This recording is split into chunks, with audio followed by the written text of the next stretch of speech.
Today I'll be exploring the topic of fear of re-injury.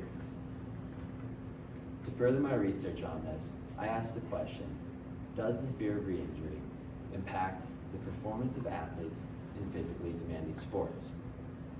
I came to the conclusion that yes, the fear of re-injury can have vast effects on the performance of athletes returning to sports. Effects include not just physical setbacks, but also huge mental hurdles that athletes must face when returning to play. There are three main points that must be looked at when further answering this question.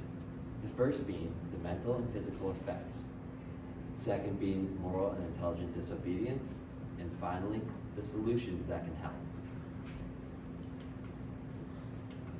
According to Fear of Re-Injury, written in 2023, when initially returning to sports from injury, athletes can experience low confidence levels, ultimately limiting their abilities to push their mental boundaries.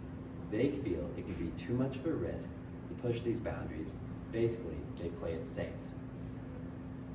This can cause a mental detachment from the game, which can ultimately lower their athletic IQ in their respective sport and the efficiency of making split-second decisions in high-stakes moments.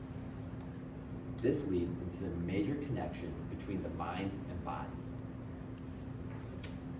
When the mind is off, so is the body.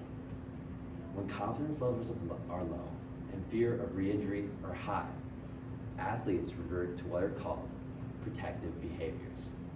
This is basically when an athlete is afraid to use a certain body part that they have injured out of risk of re-injury. This disconnect between mind and body lowers performance levels as efficiency of movement goes down, so they cannot effectively do the proper movement they need to for their sport. Additionally, from Fear of Re-Injury of athletes, written in 2023, when this goes on, many physical effects can begin to occur, short-term and long-term. The first being that the body initially begins to release stress hormones, mainly adrenaline and cortisol.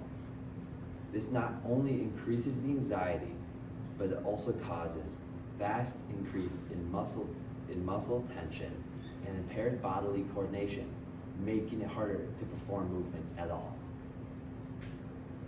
If this continues even longer, in the long term, systemic inflammation can occur in the body.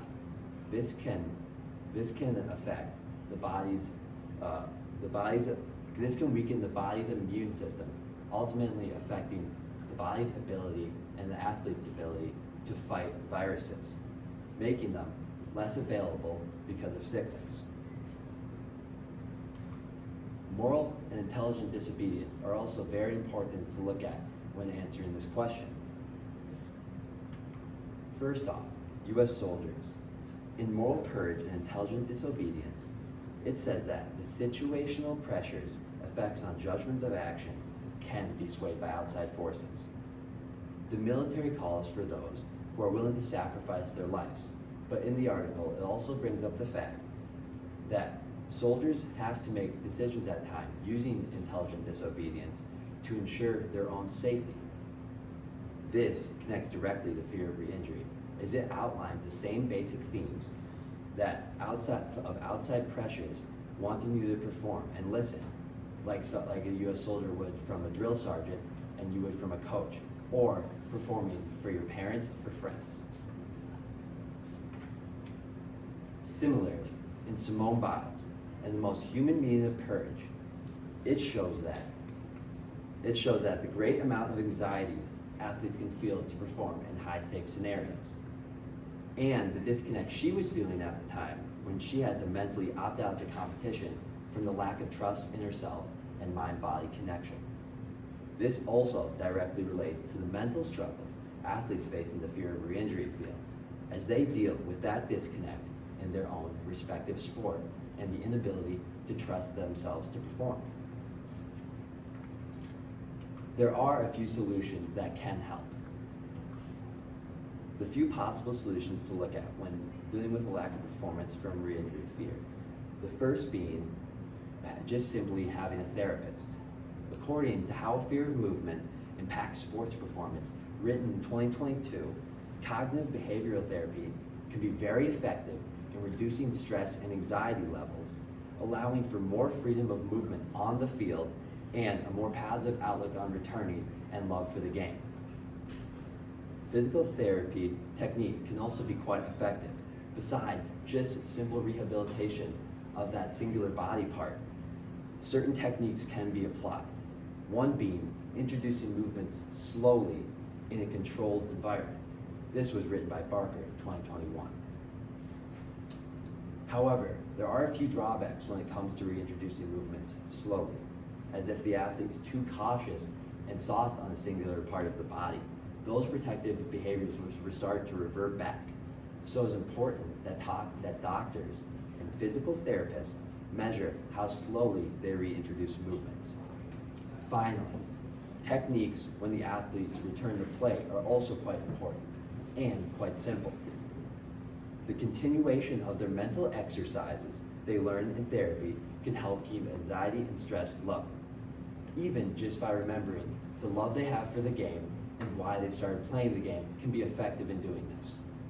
Re-injury fear affects performance in athletes drastically, but if the proper course of action is taken, that can be avoided. Thank you. All right, thank you.